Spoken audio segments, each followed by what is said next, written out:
Кешегі әңгіме ұнады ма сендерге? Қызық болды. Не түйдіңдер содан? Димаш қайда? Жастық тұра берсін ба? Содан не түйдіңдер? Бір ауыз. Ұят туралы ғой негізі. Ұялғаннан адам өледі дегенде. Ал жақсы. Сен? Мен кеше болмадым. Сен кеше болмағаннан кейін әңгіме қонша не қылмай отырып көрсің ғой. Мыналар бүгін тыңдағысы келіп отырып көрдің ба? Сен не ойладың, не түйдің?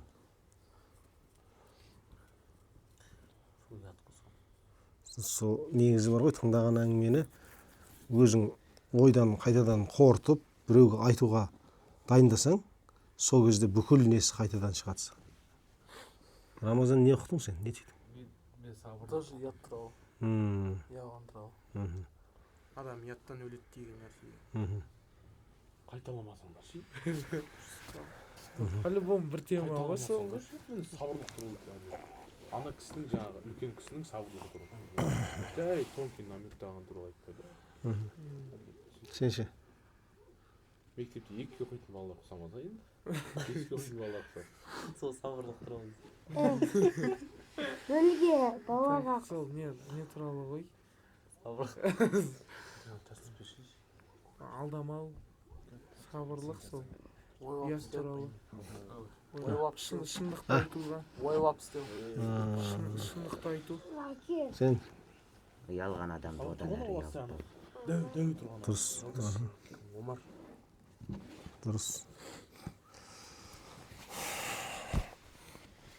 Ұялған адамды одан әрі ұялтпау деген жақсы екен, Ілиястың. Сол замандағы ұлттың деңгейі туралы. Жалпы кісілік туралы ғой. Иә. Жабық сөйлеу, өзінің ретін біліп түсіндіру, аккурат. Жабық сөйлеу деген бір жақсы болды саған, не? Иә, анау адамға задевать етпейсің, ол да бірақ түсінеді да. Иә. Егер былай түсінетін адам болса. Енді бүгін даяқ ашшы деген әңгімені айтып берейін. Даяқ ашшы деген. Бастай береміз бе, Әділет? Соның кітабы бар емес пе, иә? Кітабы бар, оны оқисыңдар. Оқыған кезде. Сендер тыныш отырып тыңдаңдар, жарай ма? Жарайды.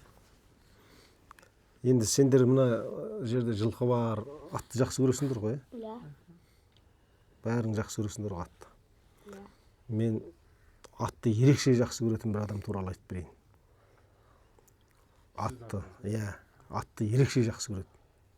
Жылқыны жақсы көргенде енді ол. Зейнел Ғабден Ақ деген ақсақал болды ауылда. Бұл кісінің жалпы талай жылқыны жақсы көретін адамды көріп жүрмін, естіп жүрмін ғой. Бірақ бұл Зейнел Ғабдендей жақсы көру деген білмеймін енді. Ол кісі мына біреудің жылқысы бәйгеге қосылады ғой аты. Сол кезде баптап жатады ғой.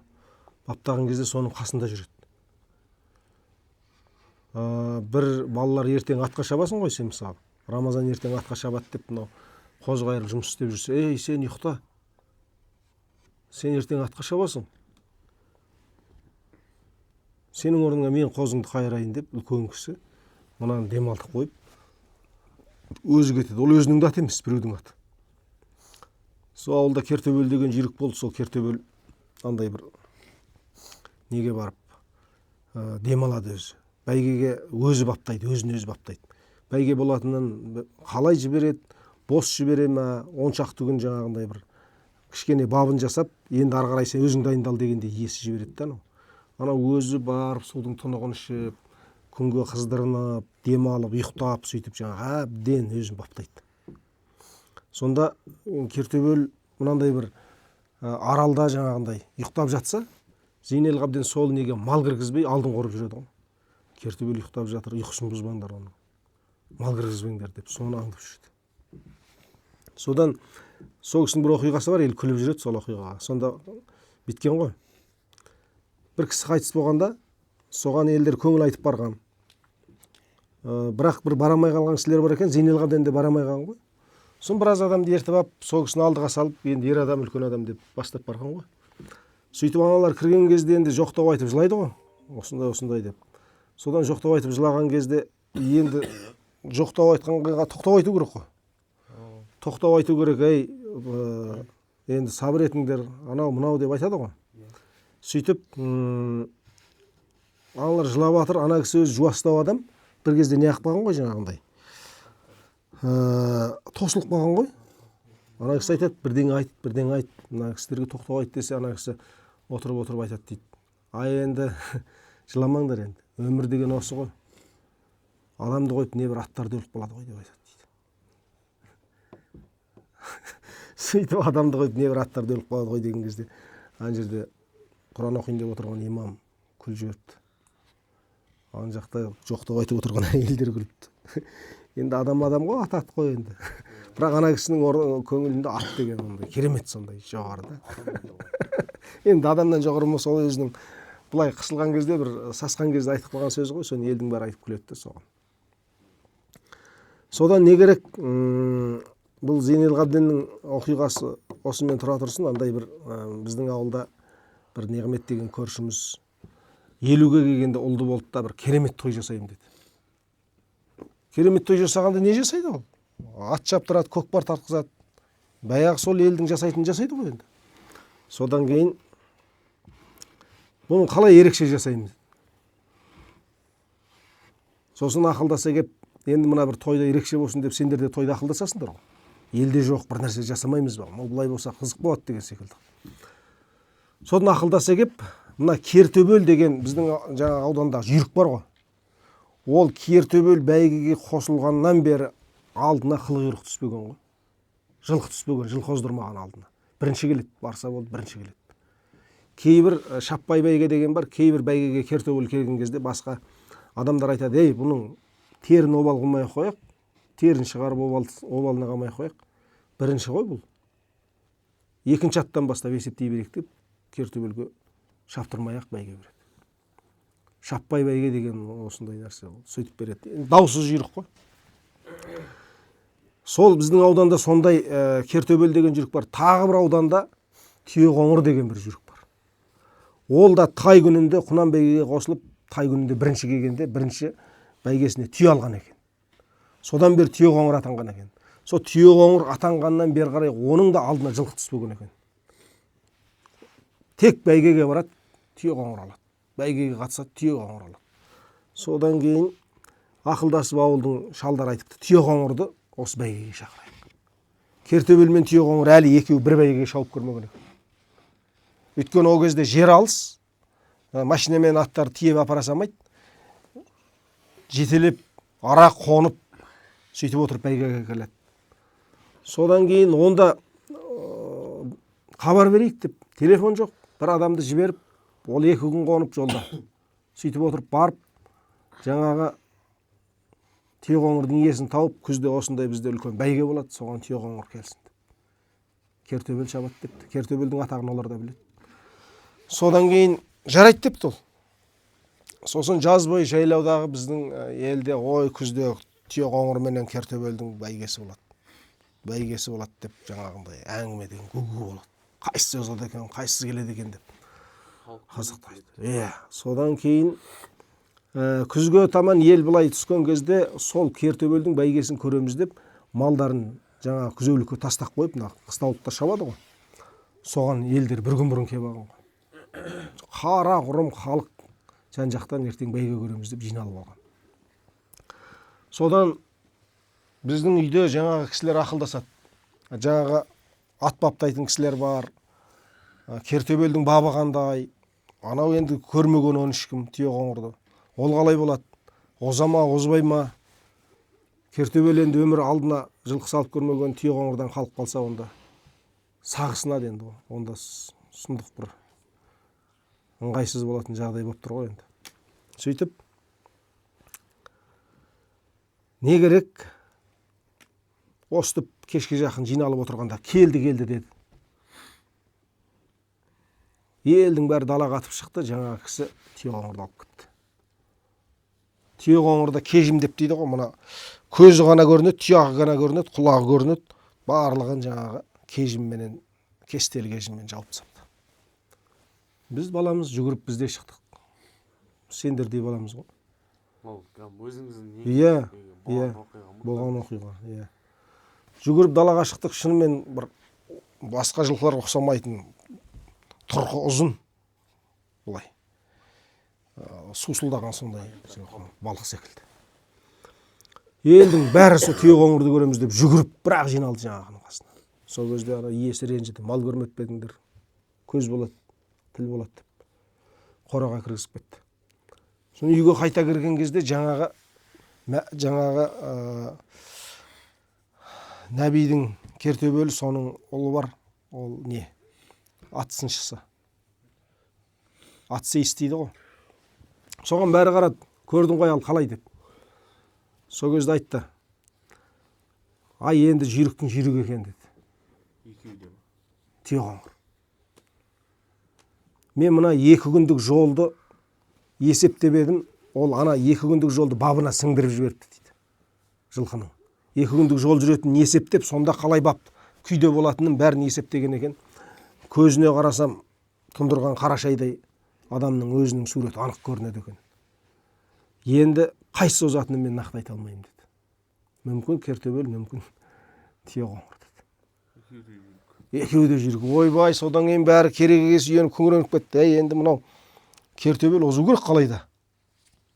Бүкіл ауданға ертең өмірі алдына жылқы салмаған жүйрік басқа жақтан келіп біреу алып кетсе масқара болдық деп шуылдап кетті. Онда не істейміз деп. Соны біреу айтты.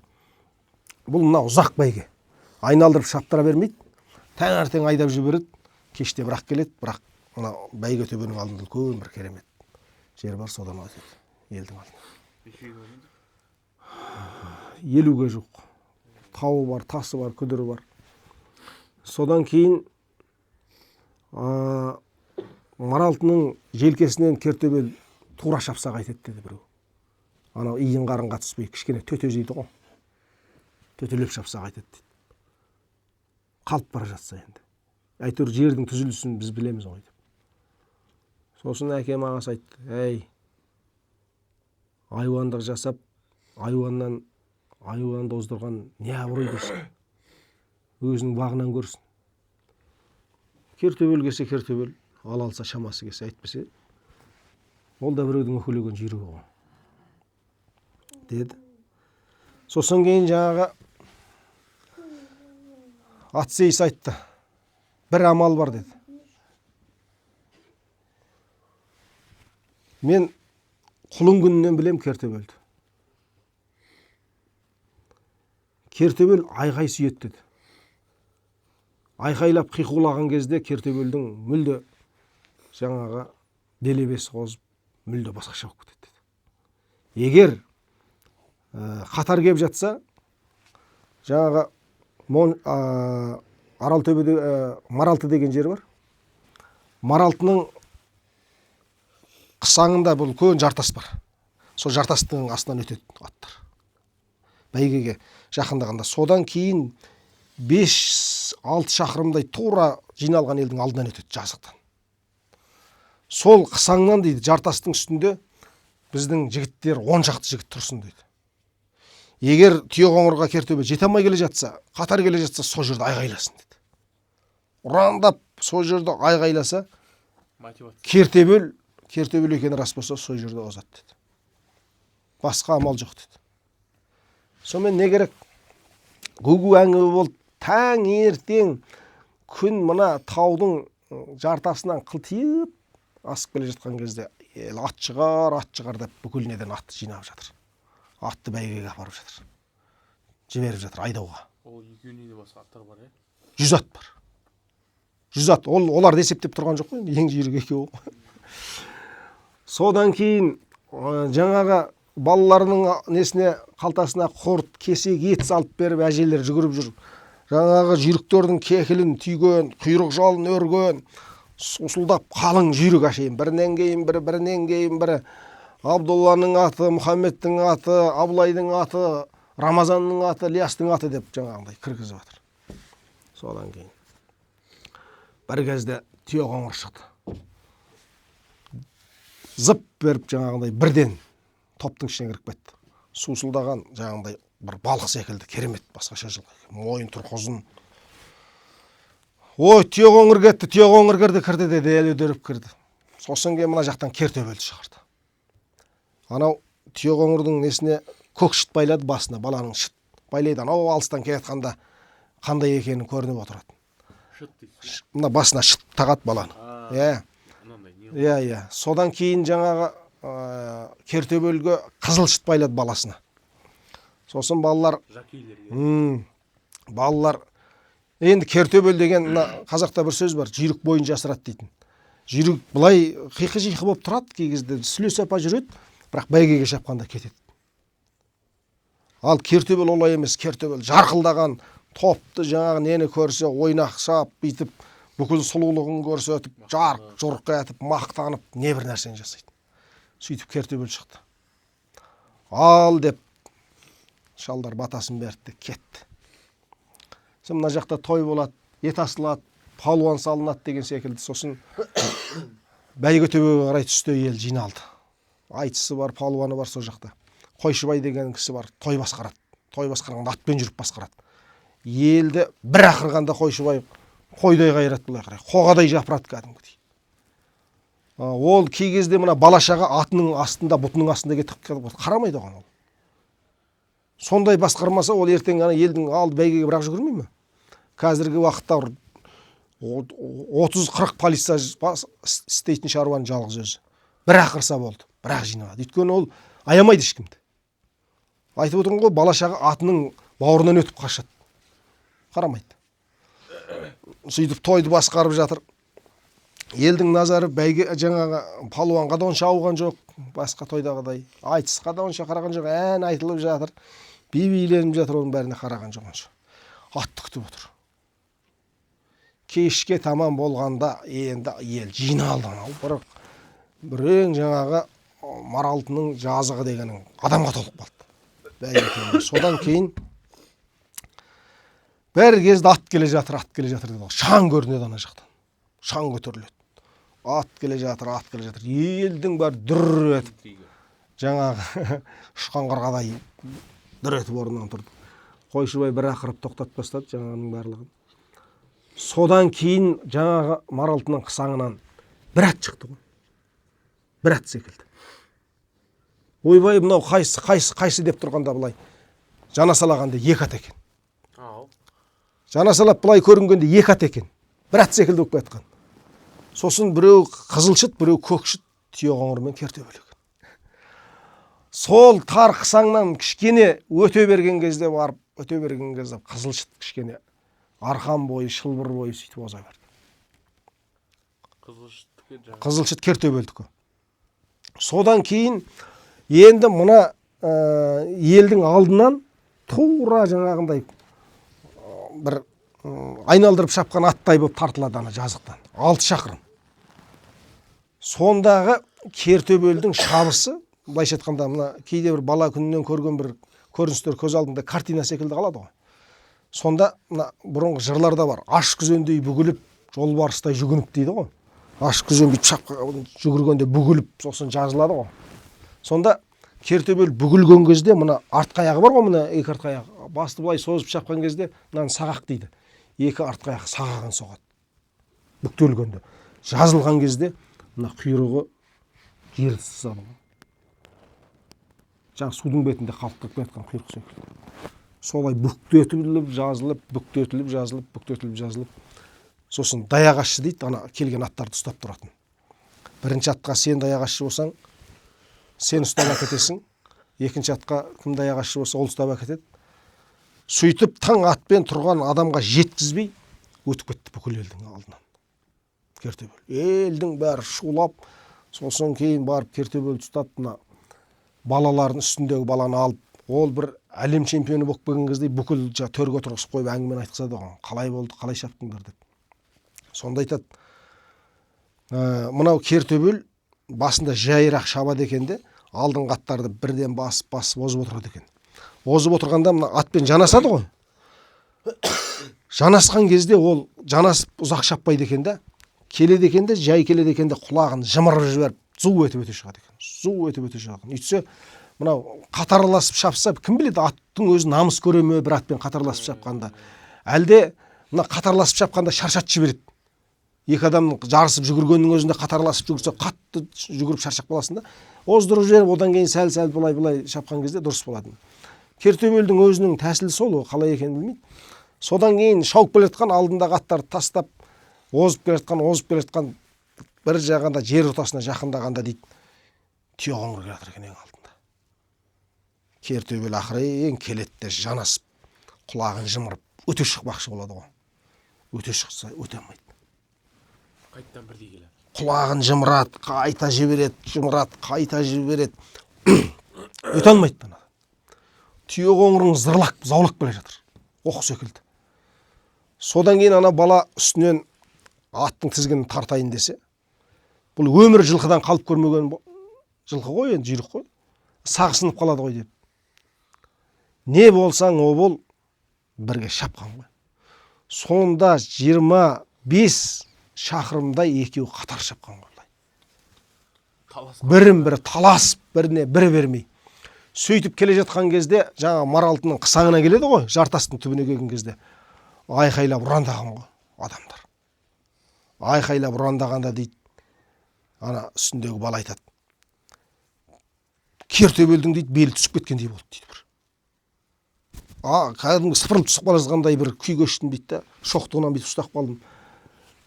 Суырылып шыға берді дейді, құлақты бір жымырды, бір жіберді де суырылып шыға берді дейді. Сонда бір екінші тыныс ашылып кеткендей болды дейді, жаңағы жерде. Белі түсіп кеткендей болды. Содан кейін кәдімгі жазылып, бүктеліп алдыға қарай бірақ шықты дейді. Екінші мотор қосылғанда ғой. Иә, содан жаңағындай шулап жатыр, жаңа Кертөбел алдыдан өткенде шалдар жылап жатыр. Менің қасымда бір сақау шал тұрған, мен таймен бүйтіп ентелеп жүгіріп жүрмін ғой. Ей жануай, намыс үшін жаяған жануай деп көз былшық чаң болып кеткен, көзінен жас сорғалап жаңағындай ерекше тұр. Анада мен жыларымды білмеймін, жыламасымды білмеймін. Бір керемет мұны тығылып қалды кәдімгі. Не? Ішімде жаңағы нәрсе тығылып қалды. Сосын кейін жаңағы шапқылап ары бері Кертөбел қайда екен деп оған қалың ел қоршап алған. Бір кезде жаңағы түйеқоңыр тұр екен, иесі шоқтығына басын сүйеп тұр екен. Сол екінші аттың даяқ ашшы болып ұстаған жаңағы Зейнел Қабден шал екен баяғы. Атты жақсы көреді. Түйеқоңырдың даяқ ашшысы сол. Иә. Сосын ана шалдың жүзіне қарасам, ана Кертөбелдің бірінші келгеніне қуанып тұр да, мұнан екінші келіп қалғанына бір мұңайып тұрған секілді. Бұны да жақсы көреді ғой енді. Содан кейін мына даяқ ашшы дегенде, ол баяғыдан келе жатқан нәрсе. Бірінші атқа түйе тігетін болса, қасына бір тайынша қосып қояды. Ол даяқ ашшынікі болады. Себебі мына ол кезде 70 ат бәйгеге шапса 30-на бәйге береді.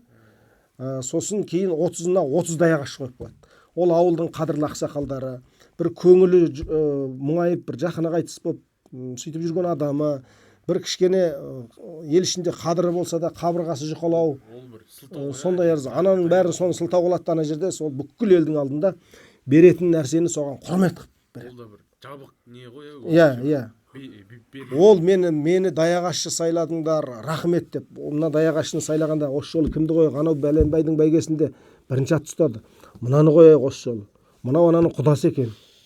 Ол алыстан келіп отыр екен. Осыны қояйық деп жаңағы бүкіл ауыл өзінің бір жағынан әлеуметтік жағын үкіметтен ештеңе алмайды ғой ол кезде. Сөйтіп реттеп отырады. Ақсақалдардың бәрі ақылдасып реттеп отырады. Содан не керек? Жаңағындай Зейнел Қабден сол түйеқоңырды ұстап тұр екен. Сосын кейін бәйгесі сізге дейді. Кейбіреулер мынау бірінші ат келді, атағы менікі, жүлдесі сіздікі дейді да, жаңағы даяқ ашшыға бере салады. Нені? Бәйген, жүлдені. Сосын жүлдені бере салғаннан кейін онда той біздікінде болсын дейді да. Жаңағы адамдар мынау таңертең тыныш жатқан бір үйге қой сойылып, ана бәйгенің келген аттың жүлдесін жуып, осы жерде той болып кетеді. Сосын анау айтыпты, екінші келді жарайды түйеқоңыр. Оның да жаңағы түйе бір қасына бір жылқы екіні екен.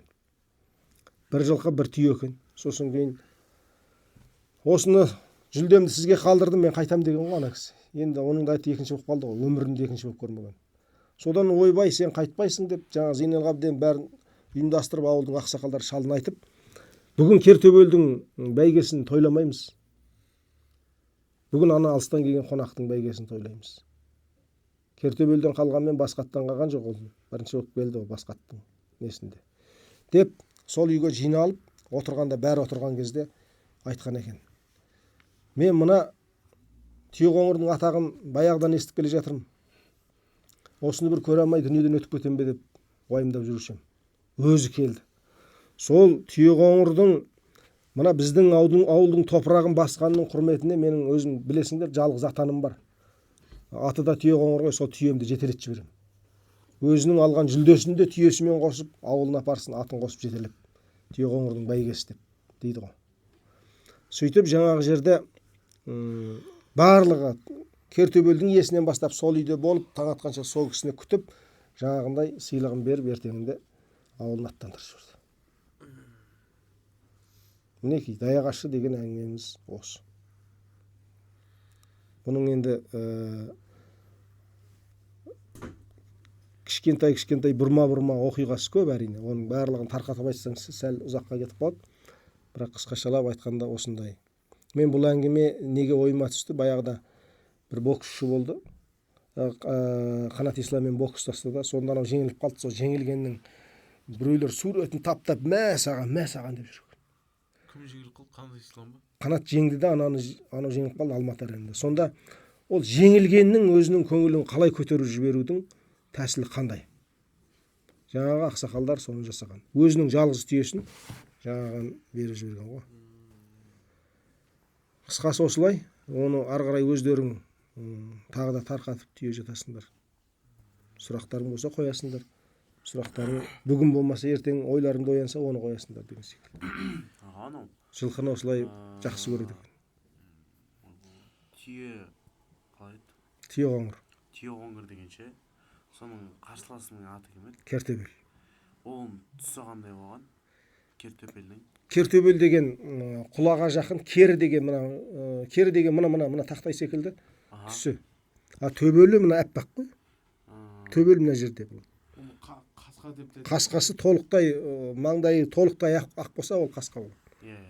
Қасқадан төбел туады деп қазақ айтады ғой. Төбел деген жай ғана Иә. Қасқадан төбел туады деген бір мықты адамнан жоқ дегенде әйтеуір бір төбелі бар болсын, кішкене сол мықтылығының белгісі болады ол балада деген сөз. Мына жерден бастап мына жаққа дейінгі Ол қасқа. Қасқа, иә. Ал кішкентай болып тұратын. Ол төбел. Ал Түйеқоңыр деген сол қоңыр түсті, иә. Ол қоңыр түсті, иә. Қара аттарда да төбел болады ғой, оны қара төбел дейді ма? Ал қара жылқылардың ше?